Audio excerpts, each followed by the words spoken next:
আসসালামু আলাইকুম, welcome to my channel all in on. আগের একটি ভিডিওতে আমি দেখিয়েছিলাম কিভাবে মাইক্রোসফট ওয়ার্ড থেকে পিডিএফ করা যায় অনলাইনের মাধ্যমে উইদাউট এনি সফটওয়্যার। আজকের এই ভিডিওতে আমরা দেখতে চলেছি কিভাবে আপনার কম্পিউটারের যে Word, Excel and PowerPoint আছে সেগুলো থেকে কিভাবে আপনি একটা পিডিএফ বানাইতে পারেন। আপনার কোনো ওয়ার্ড আছে, সেই ওয়ার্ডে কোনো ডকুমেন্ট তৈরি করা আছে এবং সেই ডকুমেন্টটাকে আপনি ওয়ার্ড ইউজ করেই কিভাবে একটা পিডিএফে কনভার্ট করতে পারেন সেই পদ্ধতিটা দেখবো। এটা খুবই ইন্টারেস্টিং এবং খুবই ইজি, কিন্তু তার জন্য আপনার অবশ্যই মাইক্রোসফট অফিস ওয়ার্ডের 2013 ভার্সনটি ডাউনলোড করা মানে ইনস্টল করা থাকা লাগবে, সেট আপ দেওয়া লাগবে আপনার পিসিতে। সো ফার্স্টে আমরা এখানে ওয়ার্ড লিখে সার্চ করি। ওয়ার্ড লিখে সার্চ করলে আমার দেখুন ওয়ার্ড 2013 চলে এসেছে, এটি ওপেন করতে হবে। সো ওপেন করলাম, করার পরে আমি একটা ব্ল্যাঙ্ক পেজ নিয়ে নিচ্ছি। ব্ল্যাঙ্ক পেজ নিয়ে মনে করুন আমি এখানে জাস্ট লিখতেছি, কিছু একটা টাইপ করলাম, মনে করেন বোল্ড করে, ইটালিক অক্ষরে আমি সামথিং একটা টাইপ করলাম, মনে করেন বড় করে। আমার চ্যানেলের নামে আমি লিখছি অল ইন ওয়ান। তো ধরেন আপনার মন মতো আপনি এই পেজটি পূরণ করবেন, আপনি আপনার মতো লিখবেন, যা মন চায় আপনি আপনার মতো টাইপ করবেন। টাইপ করার পরে আপনি যে কাজটি করবেন, আপনি এইখানে যে ফাইল লেখাটি দেখতে পাচ্ছেন, ফাইল, এখানে ক্লিক করবেন।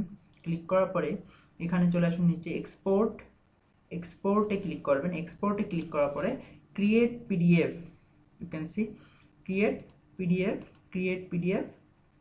দেন আপনি একটা অপশন পাচ্ছেন, দেখেন আপনার এখানে আপনি আপনার মতো নাম দেবেন, যে নামটি আপনি দিতে চান।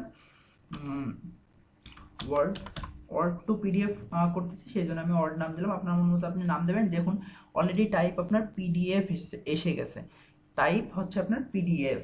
আর যদি নাও আসে আপনি এখান থেকে পিডিএফ সিলেক্ট করতে পারবেন, এখানে ড্রপ ডাউনের থেকে অলরেডি অটোমেটিকলি চলে আসবে। আপনি জাস্ট এখানে পাবলিশ ক্লিক করুন। পাবলিশ ক্লিক করার পরে আপনি আপনার কাঙ্ক্ষিত ফাইলটি হয়তো বা সেখানে পেয়ে যাবেন। আমি আপনাকে দেখাচ্ছি, আমরা ডকুমেন্টসে সেভ করেছিলাম। ডকুমেন্টসে যদি এখন চলে যাই আমরা, তো আপনি ডকুমেন্টসে গেলে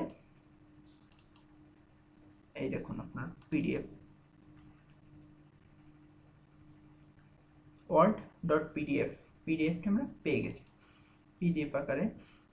সো আমি এখানে এটাই ইউজ করতেছি কারণ আমার কাছে এখন আপাতত অ্যাডোব রিডার ইনস্টল করা নেই আমার পিসিতে। সো আপনি যদি ওপেন করেন তাহলে আপনি দেখতে পাচ্ছেন যে আপনার পিডিএফটি ক্রিয়েট হয়ে গেছে। সো একদম ইজি, এবং আপনি এইভাবে করে এক্সেলের থেকেও করতে পারেন। তো আমরা এক্সেলে দেখি একটু, এক্সেল 2013 দেখা যাক। এক্সেলটাও একদমই সেম ওয়ে। আপনি ফার্স্ট এখানে হয়তো বা কিছু লিখলেন আপনার মতো, যেটা আপনার যেভাবে আপনি লিখতে পারেন আপনি লিখবেন। অ্যান্ড দেন আমি একটু বড় স্পেস নিয়ে নিলাম, আপনি আপনার মতো করে স্পেস নিয়ে দেন আপনি লিখবেন। এখানে মনে করেন সামথিং আপনি এখানে লিখলেন। ওকে, ফন্টটা একটু বাড়িয়ে নিই, আমি 48 করে দিলাম, ফন্ট 48। অল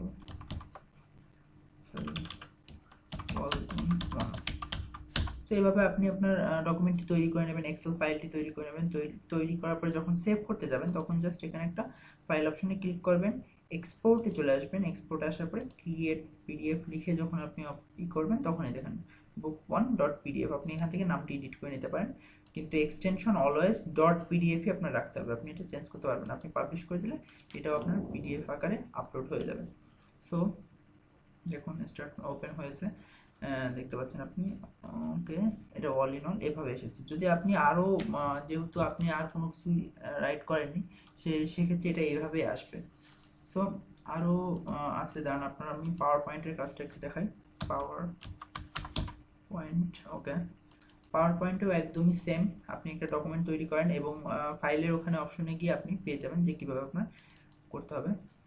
রাইট, সো আপনি এখানে এটা দেখতে পাচ্ছেন, আপনি ধরেন এটাই আপনি লিখছেন, এখানে টাইটেল কিছু একটা অ্যাড করছেন, মনে করেন আর এখানে মনে করেন সাবটাইটেলে সামথিং আপনি লিখছেন it's new channel. Okay, so আপনি যখন ফাইলে যাবেন, সেভ করতে যাবেন, এক্সপোর্টে চলে আসবেন। সেভ না করলেও এখানে আসে আপনি এক্সপোর্টে এসে সরাসরি ক্রিয়েট পিডিএফ এক্সএফ, এখানে অনেক অপশনই আছে আপনি দেখতে পাচ্ছেন, কিন্তু আমরা পিডিএফ করব। সো ক্লিক করলেন, সেম ভাবে আপনি সেভ করবেন, পাবলিশ করে দিবেন। ওকে, হয়ে যাবে published.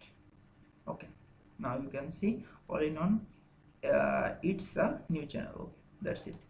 So I think it's very easy. So that's all for today. Thank you everyone. Assalamu alaikum.